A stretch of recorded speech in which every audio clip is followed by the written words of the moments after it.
No vídeo de hoje, vamos preparar pãezinhos recheados de frango com requeijão e também de presunto e queijo, que fica uma delícia para você fazer hoje mesmo. Mas antes, se você é novo aqui no canal, seja muito bem-vindo. Aproveita, já se inscreve se ainda não for inscrito, deixa o seu like que me ajuda muito, compartilha com seus amigos e ative o sininho das notificações. Em uma tigela, vamos colocar os ovos, o açúcar, o sal, o fermento para pão, esse fermento seco, o óleo e o leite.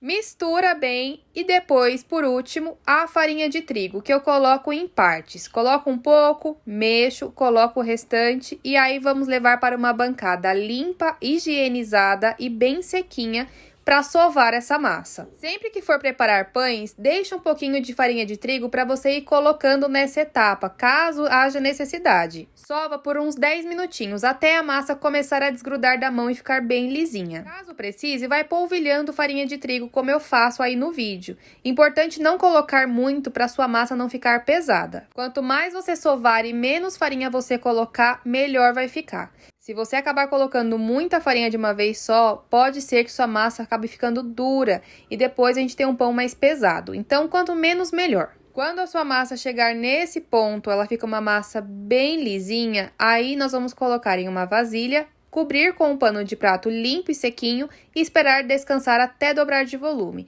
Em média, 1 hora e meia, dependendo do seu tempo. Se tiver calor na sua região, rapidinho ela cresce. Vamos levar ela novamente para a bancada, sequinha, bem limpinha. Eu polvilhei farinha de trigo para a gente abrir essa massa. Como eu estava fazendo essa receita para vocês na casa da minha mãe, ela não tem tudo que a gente precisa, então eu tive que adaptar. No caso, tava faltando um rolo que eu esqueci de levar o da minha casa, então eu tive que abrir como antigamente. Usei uma garrafa de pinga.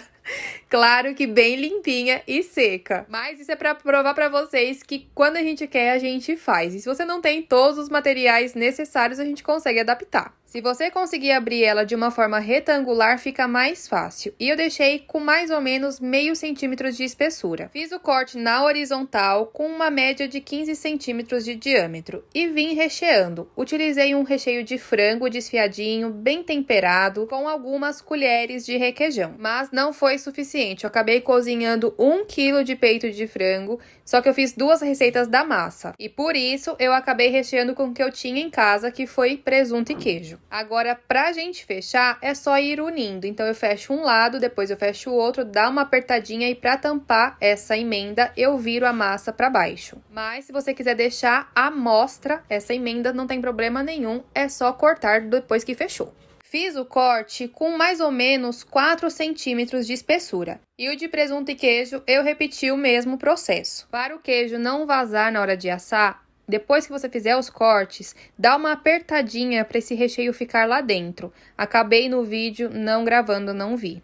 Com a borda da massa que sobrou, eu fui fazendo pãezinho sem recheio mesmo. Fui fazendo mini bolinhas desse jeito. Coloquei em uma forma untada com um pouquinho de óleo e vamos deixar dobrar de volume novamente, tampando com um pano de prato limpinho e seco. Questão de 30 minutinhos já está pronto pra gente assar. Pincela gema por cima desses pãezinhos. No caso, aí não tinha pincel culinário, então eu acabei fazendo isso com uma colher. Olha nós improvisando novamente. E finalizei com um gergelim preto, pode ser o branco ou pode não colocar nenhum. Leva para assar a forno 180 graus por mais ou menos 25 a 30 minutos. Fica de olho, porque como são pequenininhos, assa bem rápido. E ficou assim a nossa formada de pães. Olha os pequenininhos sem recheio, que lindo que ficaram também. Uma massa extremamente fofinha e deliciosa, que você pode fazer sem recheio também, em tamanhos maiores, para de repente fazer um hambúrguer artesanal na sua casa.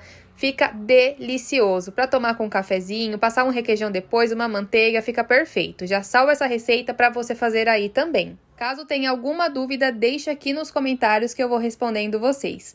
Aproveita e me segue também nas outras redes sociais. É Laís Cake Design em todas as plataformas. Te espero no próximo vídeo. Um grande beijo e até mais. Tchau, tchau!